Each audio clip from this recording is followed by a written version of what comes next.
का नाम हो? काजल।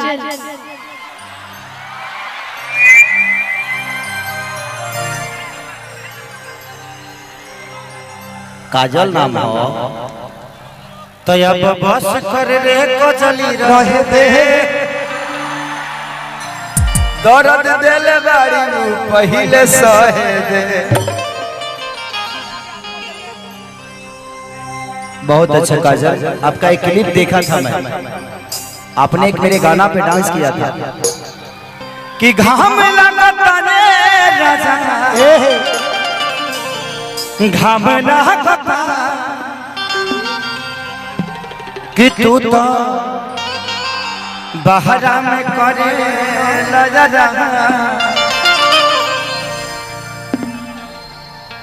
सिस्टम में हमारा घामला। उसी पे इसका एक रील वायरल हुआ था कि बोल मुझे या जैता अपना लूंगी से लेना अरे डोला जैता डोला लेके आए। बहुत अच्छा काजल जी, और भारती को आप लोग जानते ही हैं, भारती के साथ में आज 10 साल से काम कर रहा हूं। पहली बार मैं अपने भाई के शादी में भारती को बुलाया था और बड़ा एंजॉय किया था।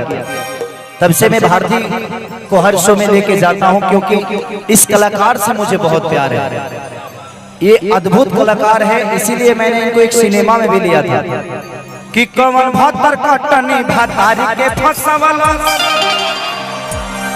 हमरा के देखेला त खासे हो नहीं ना से। उसमें भारती जी ने काम किया था, तो थैंक यू। और इनको आप जानते ही हैं, इधर आइए, ये दोनों काली माई का अवतार है सब, है ना बबी, है ना ये माही मनीषा। तुम लोग क्यों मेरा छोटी हो? तुम लोग यार तुम लोग निमनो बतिया के हंस के बाउर बना देता रहो। आप लोग मेरा मत छुआ करो, पैर पैर हाँ पैर खड़े गिर जाओ या चाहे गिरा दो अपने आप को। चलिए आई, एक औरत अपना पति से शिकायत करती है और क्या कहती है कि चढ़ल जवानी जो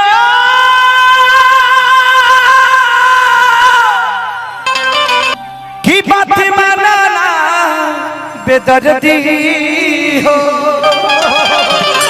बड़ बहरा हमर बोटी में घुसे सरदी हो।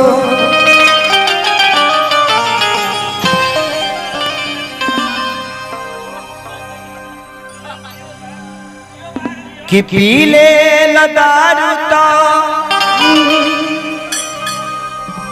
का कही बात निशा के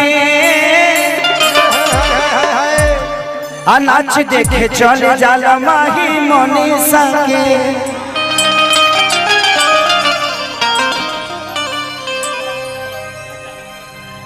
कि तानी से निकाल दो ये समस्या के हाल हो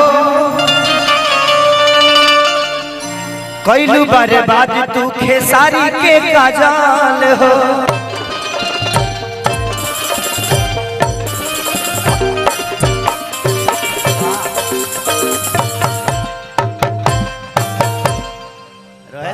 कमरवा तुरबलो का हमनी के मार के मारते रहिले जा।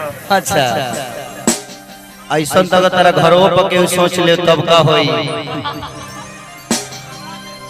आइंदा आप अपना नाम मेरे कार्यक्रम में आना तो चेंज कर देना, क्योंकि मैं यहाँ बहुत सारे यूट्यूब वाले लोग हैं, हम इस काजल को कह रहे हैं, ये लोग उस काजल को समझ लेंगे और कल ही उनका फोटो लगाकर कंट्रोवर्सी कर देंगे। इसलिए प्लीज मैं इस काजल को बोल रहा हूँ, आप लोग को जो समझना है सही समझना है, ठीक है? कि दही के नदिया के तोहरा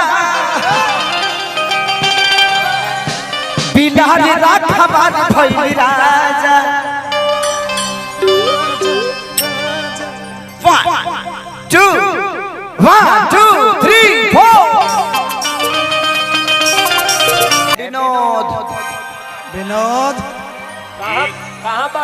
उतर जो न तो नीचे फूल बिछावल बा।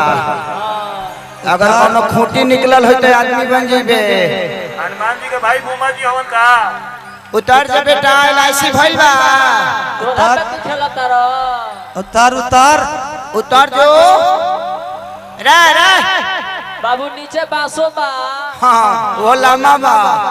ओह में खरकोची बा।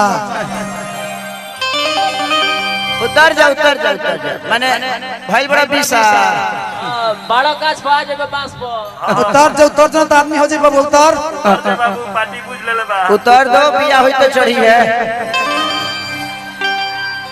बिया होई तो ले जाके कोनो पहाड़ पे चढ़ जाइए। हाँ एक गाछी पर चढ़ला के कौन काम बा। कि यहाँ के अभी तू की संभाला ई पानी सर से पारी फैली ना तलर रूप की रानी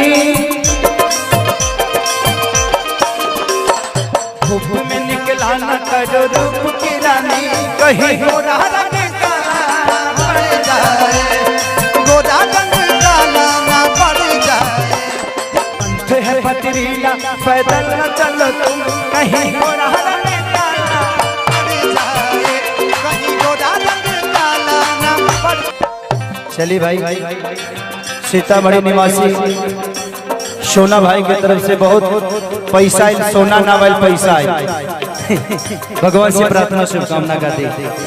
और दिया कहा दिया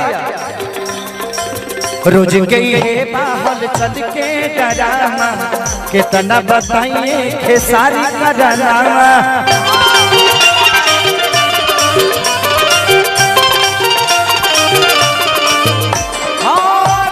ये बाहल चल के डरामा कितना बताइए खेसारी का डरामा। बाहल चल के डरामा कितना बताइए खेसारी का डरामा।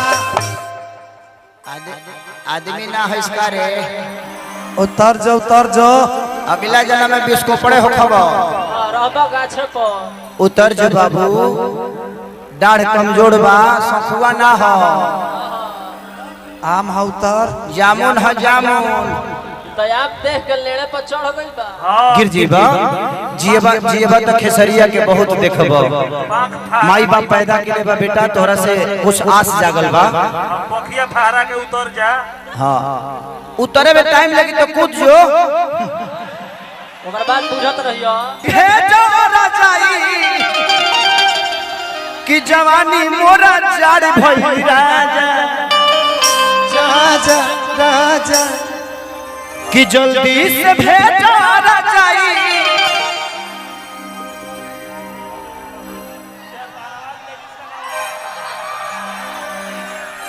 यार तारा आवाज लेडीज करावे लगो। हां का चाहते हम बीमार हो जाइए। हम बहुत शरीफ आदमी हैं सब लोग जानता। मैं शरीफ हूं ना कि सैया ने देखा ऐसे मैं पानी पानी हो गई पानी हो गई पानी पानी हो गई कि कितना अभी पोगी ये राजा ई पानी सर से पानी भइली राजा देवर कोरी घाट रे राजा किलो राजा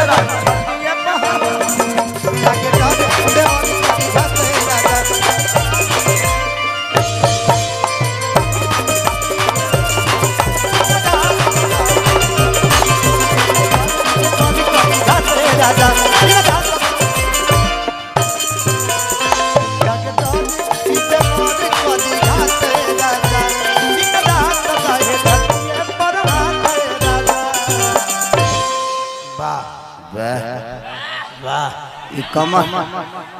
कमर ह के पूर्वांचल हाईवे हरे